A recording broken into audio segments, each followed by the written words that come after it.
우리 인생은 매일매일 처음 겪는 일들이 대부분입니다. 연세를 들어가면서 익숙한 반복되는 일상의 일들은 있지만 실제로는 내가 나이 들어가면서 처음 겪는 일들이에요. 그러다 보니 불안하고 미래에 대한 불안함, 현실에 대한 불안함들이 생길 수밖에 없습니다. 그때에 우리가 마음 중심은 하나님을 바라봐야 될 줄로 믿습니다. 오늘 우리가 대라라고 하는 곳에, 전전대라고 하는 곳에는 세상의 환경에 유혹되지 말라는 거죠. 세상에 내게 아무리 좋은 게 있어도 그게 전부가 아니라는 거예요. 그 다음에 하나님께서 밑가라는 데서는 영적인 기쁨을 줬어요. 영적인 기쁨을 통해 오늘 핫서머나에서는 핵심이 뭐냐? 열매를 맺게 해주시는 거예요.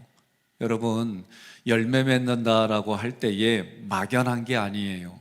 영적인 원리를 통해서 우리 마음에 그리고 육신까지. 저는 고민하면서 하나님께 복을 받는다는 게 왜 기복주의라는 게 나쁘냐? 기복은 나쁜 게 아니에요. 내가 하나님 앞에 영적인 일용할 양식으로부터 그 원리를 대로 살았더니 육신에까지 형통, 저는 그렇게 믿어요. 그러나 그것이 기복주의가 되면 그때부터는 하나님이 없어요. 이래서 우리가 그 부분에 대해서 경계하자, 그런 뜻이에요. 하나님이 계속 우리로 하여금 영적인 기쁨이 있었지만 그것에 머물러 하고 싶지만 핫스모나로 이동시키는 거예요. 이게 어려워요. 어려운 장소에 있으면 떠나고 싶어요. 이건 누구나가 다 쉽게 이해를 해요. 그런데 내가 지금 너무 만족하는데, 너무 좋은데 여기를 떠나야 되고, 더 이럴 때는 참 우리는 고민스러울 수밖에 없어요. 중요한 건 밑가를 떠나야만 핫스모나라고 하는 곳에서 풍성한 열매를 경험하는 겁니다. 그래서 이 핫스모나는 뜻이 뭐냐? 핫시만에서 유래했어요. 이 핫시만에서 유래했는데 뜻은 열매가 풍성하다, 옥토이다, 자원이 많다, 부유하다, 풍성한, 이런 뜻이 있는 것이 핫스모나 진을 친 곳의 뜻입니다. 우리가 중요한 것이 있어요. 영적인 원리에 우리에게 영적으로 이렇게 풍성하고 하나님의 능력이 되고 이런 게 뭘까? 로마서 1장 16절 함께 봉독합니다. 내가 복음을 부끄러워하지 아니하노니 이 복음은 모든 믿는 자에게 구원을 주시는 하나님의 능력이 됨이라. 먼저는 유대인에게요 그리고 헬라인에게로다. 자, 중요한 거는요, 지금 15번째부터 지금 여기 25번째까지 이게 한 사이클이에요. 하나님이 어떻게 선언했냐면 림마, 가데스 바네아라고 하는 곳에서 하나님을 원망했잖아요. 뭐라고 원망했냐면 애굽에서 살았으면 이 광야에서 죽을 장소가 없어서 광야로 끌고 왔냐부터 해서는 안 될 말들을 했어요. 하나님이 그때 어떻게 해요? 40년을 돌리게 해요. 정확하게 가데스 바네아의 근처를 돌다가 다시 원위치로 오는데 38년이란 세월이 흘렀어요. 그 앞부분 1년, 그리고 지난주부터 나머지 하나님이 약속한 가나안에 들어가기까지가 1년. 그러니 오늘 25번째 핫스모나에서는 그 고난과 그 고난의 행군과 어려움을 통해서 하나님이 맺으려고 하는 게 뭐냐? 열매라는 걸 잊어서는 안 돼요. 우리 시가 생각나죠? 한 송이 국화꽃을 피우기 위하여 그리스도인들은 그렇게 복음을 전했나 보다, 이런 시가 있어요. 그러니까 오늘 지금 하나님의 능력이 되고 우리에게 풍성한 건 뭐냐면 복음이에요. 복음.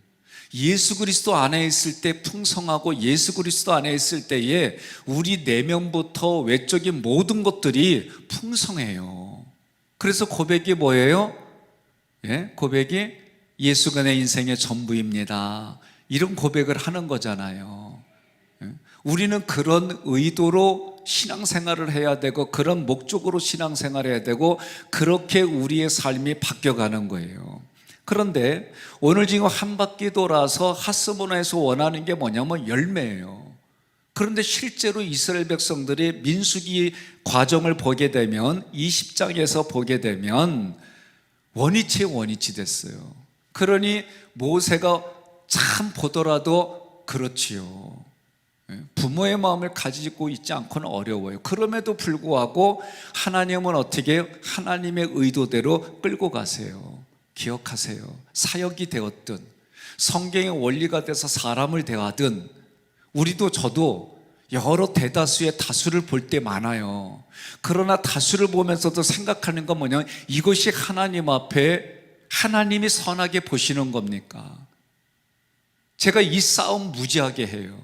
때로는 저도 인간적으로는 고민하고 연구하고 분석해도 답이 안 나와요. 포기할 때 있어요. 그런데 하나님 말씀하시면 그냥 순종해요. 계획을 잡았다가도 하나님이 말씀하시면 거기에 순종해요. 이 자세는 돼 있어요. 그런데도 여전히 인간의 눈으로 사람의 눈을 의식하며 살아가는 부분들이 있어요. 없는 거 아니에요. 이 싸움은 저만 그러는 게 아닐 거예요. 여러분들도 그럴 거예요. 제가 점점 시간이 흘러갈수록 바뀌는 게 있다면 사람 의지하지 않아요. 하나님이 내게 주신 거 안에서 하나님이 하셔야 될 부분들을 그거를 찾는 그 싸움이 말씀의 연구고 기도예요. 나는 우리 장로님들께 감사한 건 그걸 말씀드리고 방향 정하고 결정하면 그래도 자기 마음에 안 들어도 그렇게 하시지요 하고 오시는 분들이 대다수예요. 이분들이 우리 권사님들에게는, 권사님들은 또 장로님들이 가면 그렇게 하시지요. 그게 우리 교회예요. 옆에 분한테 그럽시다. 당신 칭찬한 거야 그러세요. 자, 원위치로 왔다는 얘기는 출애굽기 17장에 원위치로 왔다는 얘기예요. 출애굽기 17장 6절은 뭡니까? 함께 봉독합니다. 내가 호렙산에 그 반석이 거기서 내 앞에 서리니 너는 그 반석을 치라. 그곳에서 물이 나오리니 백성이 마시리라. 모세가 이스라엘 장로들의 목전에서 그대로 행하니라. 자, 여기서 반석은 뭐냐? 추루라고 말씀드렸어요. 추루 반석을 어떻게 하라? 치라는 거예요. 한번 치라는 거예요. 이게 십자가에서 달려 돌아가신 예수님을 말씀하는 거예요. 반석을 한번 치라는 거예요. 통째, 반석도 셀라고 두 가지 같다고 그랬죠. 추루는 통반석이에요. 그래서 르비딤의 이 반석으로 왔는데 여기서 뭐예요? 하나님과 싸웠다라고 그랬잖아요. 그래서 무리바라고 그랬잖아요. 그래서 이 무리바의 반석은 예수님이 십자가에 한 번 돌아가시는 것을 말하는 거예요. 그런데 지금 38년이 되어져 가지고 다시 원위치로 왔는데 똑같은 일이 벌어져요. 그렇게 훈련을 받았음에도 불구하고 똑같은 일이 벌어졌습니다. 민수기 20장 8절 함께 봉독합니다. 지팡이를 가지고 내 형 아론과 함께 회중을 모으고 그들의 목전에서 너희는 반석에게 명령하여 물을 내게 하라. 내가 그 반석이 물을 내게 하여 회중과 그들의 짐승에게 마시게 할지니라. 아멘. 여기 와서 똑같은 데로 왔는데 똑같은 현상인데 결과를 보니까 하나님이 또 무리바 샘물이라고 해라. 똑같아요 지금. 그러면 여기서는 뭐예요? 이 셀라라고 하는 반석이에요. 셀라는 뭐예요? 균열이 내 있는 거예요. 명령만 하면, 예수 이름 명령만 하면은 영생수, 생명수가 흘러나는 현장이에요. 그게 뭐예요? 복음 선포하라는 거예요. 그래서 시편에 보면 뭐라고 그래요? 여러분 읽다 보니까 끝에 가로 열고 셀라 가로 닫고. 기억하시죠? 이런 뜻이에요. 복음을, 그리스도의 피의 복음을 입고 내가 찬양을 부르는 게 셀라예요. 그러면 이게 뭐예요? 예수님의 복음, 십자가의 사건, 이거를 우리는 계속 선포하는 게 찬양이다 얘기하는 거예요. 어찌됐든 추루반석이 됐든 셀라반석이 됐든 복음을 얘기를 하는 거예요. 그러니 우리는 복음을 어떻게 한다? 전하지 않고서는 견딜 수 없는 상황이 되는 거예요. 그렇게 되는 분들 속으로만 손들어주는 줄로 믿고 아멘. 자, 11절 함께 봉독합니다. 모세가 그의 손을 들어 그의 지팡이로 반석을 두 번 치니 물이 많이 솟아오르므로 회중과 그들의 짐승이 마시니라. 아멘. 하나님의 명령대로 안 했어요. 모세 입장에선 저도 이해가 돼요. 왜? 아니 38년 동안 그렇게 가르치고 양육했으면 알아서 착착착착 해야 되지 않겠어요? 근데 원위치로 왔어요. 그때 오는 마음이 어떨까? 예? 중요한 게 있어요. 이 사건에서도 여기서 11절에 반석을 2번 치니 분명히 하나님은 뭐라고 그래요? 명령하라고 그랬거든요. 반석에게 명령하여. 그런데 쳐버렸어요. 2번 쳤어요. 이 치다는 때려서 죽이다라는 뜻이 있어요. 이 치다, 때려서 죽이는 사건이에요. 다시 말하면 예수님을 때려서 2번 때려서 죽였다는 거예요. 한 번 죽음으로 족하지 않고 2번 때려서 죽였다, 그렇게 생각하시면 돼요. 히브리서 6장 6절 최고 끝에 있는 거 올리시면 돼요. 히브리서 6장 6절 함께 봉독합니다. 타락한 자들은 다시 새롭게 하여 회개할 수 없나니 이는 그들이 하나님의 아들을 다시 십자가에 못 박아 드러냈고 욕되게 함이라. 아멘. 이런 의미가 되는 거예요. 그러니 지금 모세는 어떤 의미가 되는 거예요? 히브리서로 말하면 예수님을 2번 죽인 사건이 된 거예요. 그러니 앞뒤의 문맥을 그냥 육신과 이성과 경험을 하게 되면 이해가 안 되는 얘기들이에요. 자, 구속과 구원에 우리 이렇게 생각합시다. 예수님이 한 번 죽으심으로 우리가 구원받았다 할 때 그 사건을 구속이라고 보시면 돼요. 그러나 우리가 구속받은 이후에 계속 성화의 과정을 거쳐서 이 전체를 구원의 과정이라고 이야기를 하는 거예요. 개념은 그렇습니다. 하나님께서 우리에게 예수 그리스도의 사건을 통해 한 번에 단번에 영원토록 우리를 구원해 주셨어요. 그러나 우리는 구원받은 여기서 머무르는 게 아니라 구원받아서 우리의 신앙이 뭐예요? 깊이 있게 가는 거예요. 깊이 있게 가는 거예요. 깊어질수록 배려하고 깊어질수록 하나님 중심으로 가는 거예요. 여러분, 하나님 중심으로 가면서 목회자 함부로 대하는 건 아니에요. 여러분이 깊은 중심에 있으면서 장로님들 함부로 대하는 거 아니에요. 여러분들이 깊은 중심으로 신앙생활하면서 권사님들, 집사님에서 함부로 대한다? 그분 신앙생활 글쎄요. 사랑은 무례하지 않아요. 사랑은 고린도전후서에 보게 되면 이 사랑에 대한 얘기를 참 많이 해요. 여기만 얘기하는 게 아니에요. 전체적으로. 그런데 그 사랑에는 질서가 있어요. 차이가 있고 믿음도 분량에 따라 다르다고 그랬어요. 오늘 우리가 말씀을 많이 알면 알수록, 그래서 말씀이 서로 부대끼면서 그 원래의 뜻이 내 마음에 깨달아질수록 여러분, 그 사람의 삶에는 향기가 나고 열매가 맺을 수밖에 없는 거예요. 자, 이스라엘 백성들은 지금 민수기 20장으로 보니까 완악하고 추악해요. 가데스 강에서 죽게 되었다고 모세와 아론에게 대들어요. 그리고 38년 동안 광야 생활했던 곳에서 우리는 내게 너무 힘들었던 곳에 가면 저도 올라와요. 마음에서 힘들었던 장소, 환경이 되어지면 나도 모르게 멈칫거려요. 그게 우리는 트라우마라고 얘기도 하고 때로는 그것을 아픈 기억으로, 사연으로 얘기하기도 하지만 사람은 여기에서 쉽게 벗어나지를 못해요. 그런데 그리스도의 사랑이 이것을 이기게 해줘요.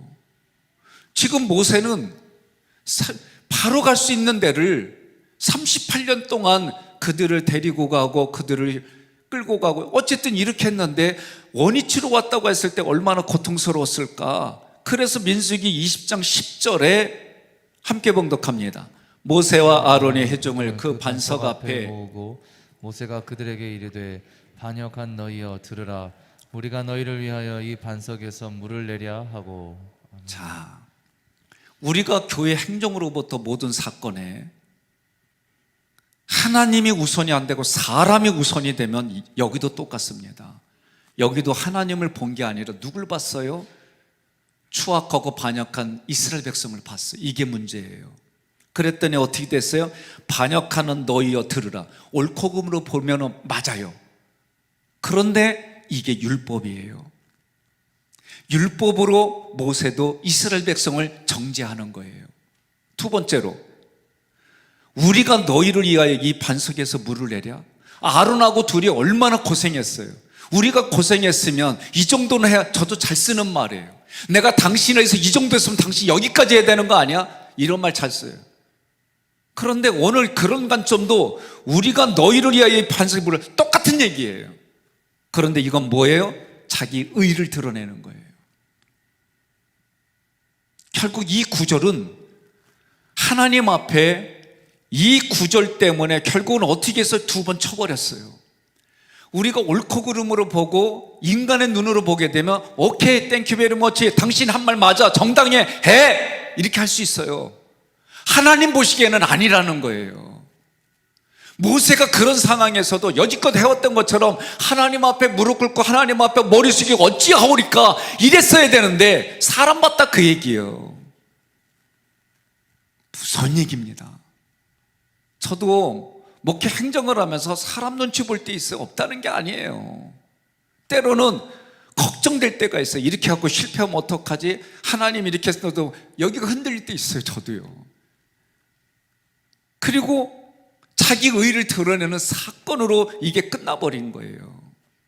모세와 아론 같은 사람도 한순간에, 민수기 사건은 뭐예요? 우상 숭배하는 거 빼놓고, 출애굽기에서는 우상 숭배하는 거 빼놓고 그 강에서 다 용서받았어요. 그러나 민수기에서는 지도자뿐만 아니라 백성들도 하나님 앞에 범죄는 하나님이 용서는 해도 벌에 대한 대가는 반드시 다 치르겠어요.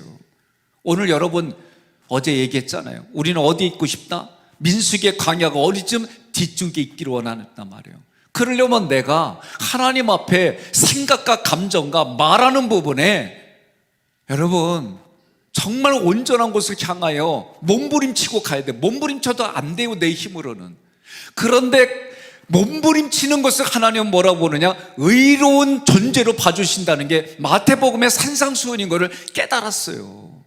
우리는 완벽해서 인정받는 게 아니라 그 몸부림치는 과정까지 하나님이 의롭게 봐주신다는 것이 깨달아질 때에 자유로워지는 거예요. 12절 함께 봉독합니다. 여호와께서 모세와 아론에게 이르시되 너희가 나를 믿지 아니하고 이스라엘 자손의 목전에서 내 거룩함을 나타내지 아니한 고로 너희는 이 회중을 내가 그들에게 준 땅으로 인도하여 드리지 못하리라 하시니라. 아멘. 하나님 뭐라고 그러냐면 모세한테 아론한테 너희 둘이 나를 믿지 아니했단 말이에요. 도대체 이해가 안 됐잖아요. 도대체 뭘 안 믿었어? 그냥 이거 순종하지 않은 게 믿지 아니한 건가? 그런데 지금 반석이라는 걸 보니까 복음을 선포하지 않았다라고 얘기를 해야 돼요. 내 거룩함을 나타내지 아니했다 그랬어요. 하나님이 나를 믿지 아니하고 나의 거룩함을 드러내지 아니했다 그랬어요. 그 얘기는 뭐예요? 하나님 본 게 아니라 사람 보고 네가 네 판단하고 네가 정죄하고 했다 그 얘기예요. 두 번째는 뭐예요? 그대로 복음을 선포하지 않은 것이 거룩함을 드러내지 아니했다 그거예요. 저도 때로는 하나님이 어느 사람과 있을 때에 예수를 드러내야 돼. 예수를, 이런 마음이 있어요. 예수를 드러내기 위해서 저 사람의 필요를 채워줘야 돼. 내가 이런 생각 가질 때 있었어요. 어려운 사람이에요. 근데 내가 누군지 알아요. 근데 내 속에서 무슨 마음이 드냐면 너 그전에 네 마음대로 먹고 놀고 마시고 네 멋대로 살았잖아. 그런데 이제 와서 도와달라고 해. 그럴 때 제 마음속에는 옳고 그름이 확 올라왔어요. 그리고 안 도와줬어요. 그런데 어느 날 고와 가부라고 하는 얘기는 자기 힘으로 현재 지금 과거가 아니에요. 지금 이 사람이 자기의 힘과 능력으로 살아갈 수 없는 그 시간 지금에 너는 도와줬느냐 안 도와줬느냐 그렇게 묻는 예수님의 질문에 내가 깨달았어요. 여러분은 안 그러세요? 행한 행위가 괘씸해서 아무리 어렵고 고통 중에 있어도 안 도와주는 경우 혹시나 없었어요? 그러니 저도 이것에 대한 부대낌이 얼마나 많은지 모르고 끝까지 내 신념 붙잡았다가 얻어맞고 깨지고 한 다음에 그때 깨달은 거예요. 기억하십시오. 오늘 가데스 바네아에서 이 두 번째 사건에 모세와 아론이 결정적으로 하나님이 약속한 땅에 들어가지 못한 이유가 뭐냐? 이거예요. 너희가 나를 믿지 않았고 내 거룩함을 드러내지 않았단 말이에요. 그 사건이 뭐냐? 반석을 명하라고 할 때 이 반석은 예수 그리스도의 복음의 그 피를 의지해서 셀라 복음을 선포하고 찬양하는 그 자리에서 그걸 하지 아니하고 율법으로 정죄하고 율법으로 자기를 드러내는 율법의 사람이 됐기 때문에 율법으로는 하나님 나라에 들어갈 수가 없다라고 말하는 거예요. 이게 저도 행정에서 참 고민스러워요. 저는 모르는 거 보고 글씨만 읽고 보면 헷갈려요. 기도해요. 하나님, 여기 도와줘야 됩니까? 말아야 됩니까? 문장으로는 너무 아름답게 썼는데 그래서 보내줘야지 하는 감동이 생길 때 있어요. 글만 읽고. 그래서 내가 조용히 뒤쪽으로 해서 물어보면 한마디예요. 감리사님이 신경 끊으세요. 그건 뭔 말인지 알아요. 그러면 근데 어떤 데는 도와주고 싶은 마음이 없어요. 그런데 어느 날 여긴 도와주시라는 거예요. 도와주라는 거예요. 사람의 생각과 하나님의 생각 달라요.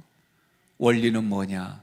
하나님의 말씀한 원리대로 내가 기준을 정하면 때로는 부대낄 때도 있어요. 때로는 내 이성과 사고가 부대낄 때도 있어요. 그런데 중요한 게 있습니다. 하나님이 작은 소자에게 행한 것뿐만이 아니라 큰 사람에게 한 것뿐만이 아니라 어느 상황, 우리는 상황과 형편을 보지만 하나님은 하나님의 말씀대로 끝까지 끌고 가심을 믿으셔야 돼요. 이게 우리의 경험과 부대끼는 현장이에요. 복음을 떠나면 누구도 이와 같은 자리에서 자유롭지 못해요. 나의 거룩함은 복음이에요. 하나님의 말씀하신 나의 거룩함은 복음이에요. 그 예수를 이 땅에 보내주신 것이 복음이에요. 그것이 나에게는 어떤 고백의 복음이냐? 나의 죄를 용서하시고 나를 살려주시고 하나님의 자리에까지 이끌어 주셔서 동행해 주시는 것이 나의 복음의 고백이에요. 그것이 다른 사람에게 선하게 흘러가는 하스모나 열매를 맺는, 구원의 구속의 열매를 맺는, 십자가의 열매를 맺는, 내 내면도 성령의 열매를 맺는 그 열매를 맺는 장소가 하스모나 말이에요. 하나님이 원하는 게 뭐예요? 고난, 아픔, 기쁨, 즐거움, 이 38년을 통해 다시 원위치 와서 우리에게 내놓으라고 하는 것이 열매다라고 지금 성경은 하스모나를 통해 말씀하는 거예요. 여러분 생각해 보십시오. 얼마 전에 신방 갔을 때에 우리 권사님이 운전을 해요. 그러면서 이분이 이것저것 목사님 일을 할 수밖에 없는데 내가 주의를 이렇게밖에 지키지 못하는데 가장 힘든 게 뭔지 아세요? 감이 안 잡히는 거예요. 그날은 내가 땡감 먹고 갔나 봐. 근데 이분이 전혀 뜻밖의 목사님, 하나님 앞에 갔을 때 나는 이 생명 하나님께 드립니다. 나 이게 없는 게 가장 괴로워요. 제가요 그분의 한마디에 우리 교회 수준을 알았어요. 옆에 분에 그래요. 당신 수준 높대. 좀 얘기 좀 하고 깨워요. 자, 그러니 우리가 오늘 하스모나는 이 38년에 하나님이 훈련시킨 마지막 종착역은 뭐냐? 열매를 맺으려고, 열매를 맺게 하신다는 하나님의 사인이 결국은 가나안 땅에 너희들에게 열매를 맺게 해주신다는 걸 보여주시는 장소다 말이요. 믿으면 아멘 하시기를 바랍니다. 자, 모세와 아론에 대항한 것을 하나님께 대항한 걸로 하나님은 말씀하셨어요. 민수기 20장 13절 함께 봉독합니다. 이스라엘 자손이 여호와와 다투었으므로 이를 무리라 하니라. 여호와께서 그들 중에서 그 거룩함을 나타내셨더라. 이 말씀은 이런 거예요. 시내산에 이르기 전에 르비딤 무리바, 르비딤 무리바에서 이제 예수를 통해 구원을 받는다라고 가르쳐 주신 거예요. 그리고 그 예수님을 십자가에 못 박으시고 다시 지금 38년 후에는 반석인데 반석의 단어가 달라요. 셀라예요. 이 셀라 반석은 뭐예요? 복음을 선포하여 열매를 맺을 수 있도록 생명의 물을 주시겠다 이 말이에요. 이것에 대해서, 이런 복음의 사건에 대해서 모세와 아론은 뭐 어떻게 했다? 반역했다 그 얘기입니다. 율법으로 자기 의를 대신했다 그 얘기예요. 그게 너희가 나를 믿지 아니하고 내 거룩함을 나타내지 않았다 책망받은 거예요. 중요합니다. 믿음이 있어야 됩니다. 믿음이 있어야 되고 십자가의 은혜의 구속의 사건을 여러분 매일매일 기억하십시오. 사람이 물을 먹지 않고서는 견딜 수 없는 것처럼 그 영원한 생명수로 우리에게 다가오신 예수님이 매일매일 그 예수를 통해 우리는 예수님의 몸과 예수님의 피를 매일매일 드셔야 되는 거예요. 하나님이 스스로 약속한 대로 했어요. 11절에서는 반드시 모세가 지팡이로 2번 쳐서 그러면 안 나와야 되는데 물은 계속 나왔어요. 회중과 짐승들이 마셨다고 그랬어요. 2번 친다고 하는 거는 예수를 2번 못 박는다라는 개념으로 말씀드렸어요. 그럼에도 불구하고 하나님께서 어떻게 했느냐? 13절에 나의 거룩함을 나타냈다 그랬어요. 모세가 말을 안 들었어도 하나님의 약속, 하나님의 진리는 끌고 가는 거예요. 잘 들으세요. 행정도 똑같습니다. 하나님의 원리대로 하게 되면 하나님은 그 일을 통해 하나님의 때, 하나님의 은혜에 따라 어떤 사람에게는 자선에, 어떤 사람에게는 물질로, 어떤 사람에게는 만남으로 다양한 은사와 복을 주시는 거예요. 그러니 내가 거절한다고 되는 게 안 되는 게 아니에요. 누군가를 통해 하나님이 이루세요. 그리고 그것은 십자가 부활 승천 재림의 신앙으로 나를 이끌어 주시는 거예요. 여러분, 매일매일의 삶에 하나님의 말씀을 확신으로 가지고 살아가시고 정말 그 말씀의 확신이 다른 사람의 생명도 살려낼 뿐만 아니라 서로 사는 방법, 그리고 하나님이 원리대로 살아갔더니 때로는 고난과 채 밑바닥에 갔다 할지라도 오늘 가데스 그 자리 하스보나의 진을 쳤을 때에 열매를 맺게 해주시는 하나님의 약속을 의지하시고 믿으셔서 저는 우리 교회에 100배의 복을 주시겠다고 하신 하나님이 이미 주었다고 하신 하나님은 오늘 우리에게도 마찬가지예요. 가나안 땅을 이미 주신 하나님은 그냥 주는 게 아니에요. 이런 40년의 이런 기간을 통해 훈련시키고 교훈을 주셔서 이들로 하여금 싸워서 이기게 해주시고 싸워서 지킬 만한 힘을 주시고 그래서 그들이 여전히 그 가나안 땅의 아까의 싸움은 우리들에게도 대를 이어서 계승되어졌고 여러분들이 싸워서 이긴 만큼 하나님이 여러분에게 선물로 주시는 줄로 믿으시기를 바랍니다.